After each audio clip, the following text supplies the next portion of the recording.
আমরা সুশাসন, সুনীতি, সুবিচার চাই, ঘুষ দুর্নীতিমুক্ত বাংলাদেশ চাই, আমরা বাজার দর নিয়ন্ত্রণ চাই, এই সিন্ডিকেট মুক্ত চাই। আজকে সত্যি সত্যি হাজার হাজার ছাত্র জনতা প্রাণ দিয়েছে, আমি গুলিবিদ্ধ হয়েছি, আয়নাঘরে গিয়েছি, এরকম অনেক লক্ষ লক্ষ গুলিবিদ্ধ হয়েছে, আহত হয়েছে, এখনও কেউ সুস্থ হয়নি পরিপূর্ণ। তাদের আশা ভরসা ছিল একটি ভালো বাংলাদেশ, নতুন বাংলাদেশ, এই বাংলাদেশে তাদের অধিকার বাস্তবায়ন হবে, তারা ন্যায় পাবে। সেই জন্য যখনই 5ই আগস্ট শেখ হাসিনা পালিয়ে গিয়েছে, আজকের এখানের যারা নিবন্ধিত শিক্ষক নিবন্ধিত হয়েছেন তারা 1 থেকে 12তম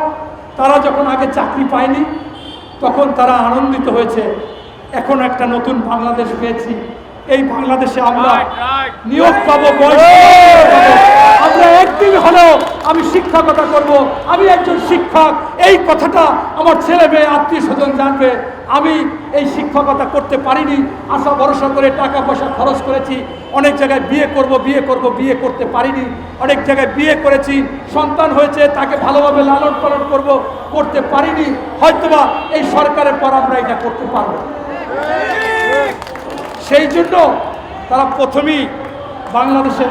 সবাই বেছে নিয়েছিল বাংলাদেশে সেই লোকটা কে হতে পারে, সে হতে পারে বিশ্ববরেণ্য নোবেল বিজয়ী ডক্টর মোহাম্মদ ইউনূস। এই জন্য ডক্টর মোহাম্মদ ইউনূস আপনাকে এই বাংলাদেশের বৈষম্য শিকার যারা হয়েছে, যারা বঞ্চিত হয়েছে তাদের অধিকার থেকে, তাদের ন্যায়ের অধিকার থেকে, তারা চেয়েছিল আপনি ডক্টর মোহাম্মদ ইউনূস উপদেষ্টা হবেন এবং তাদের অধিকার, তাদের সঠিক মূল্যায়ন হবে, তাদের বৈষম্য যে বিরোধী আন্দোলন করেছে তাদের উপর বৈষম্য থাকবে না, তারা তাদের অধিকার ফিরে পাবে, যে অন্যায় হয়েছে সেই অন্যায় বিচার হবে, তাদের অন্যায়ের ক্ষতিপূরণ সহ তাদেরকে নিয়োগ দেওয়া হবে, তাদের যথাযথ মূল্যায়ন করা হবে। আমি আপনাকে সবিনয় আবেদন করব, এদের পাশে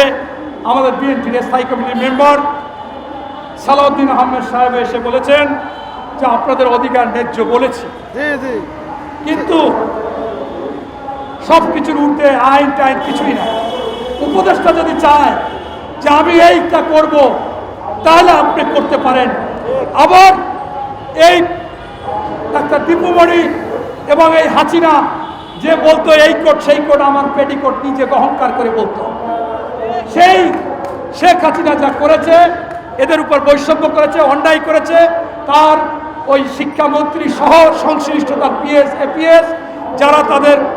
এই দোসর ছিল, তারা সকলেই টাকা পয়সা খেয়ে সারা বাংলাদেশে 1 থেকে 12তম এদের চাকরি না দিয়ে অন্যদের চাকরি দিয়েছে। তাই আপনার কাছে সবিনয় আবেদন, আপনি এবং সংশ্লিষ্ট শিক্ষা মন্ত্রণালয়, শিক্ষা উপদেষ্টা এবং এই যারা আছে তার টেকনিক্যাল কমিটি, এনটিআরসি, এই যারা আছে বিশেষ বিবেচনায়, এবং তাদের উপর অন্যায় হয়েছে, এরা মজলুম, এদের উপর জুলুম হয়েছে, এদের উপর অবিচার হয়েছে, সেই ক্ষেত্রে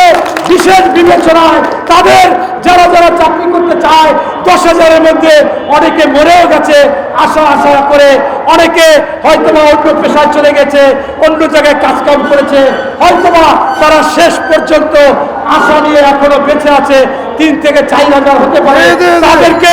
অবশ্যই এই চাকরির ব্যবস্থা করে তার পরিবারের কাছে মাথা উঁচু করবে, সমাজের কাছে তারা পরিচিতি লাভ করবে যে না, তারা যে জন্য শিক্ষক হতে চেয়েছিল, নিবন্ধিত পরীক্ষা দিয়েছে, তারা আজকে একদিনের জন্য হলো শিক্ষক হয়েছে, এই ব্যবস্থা করবেন।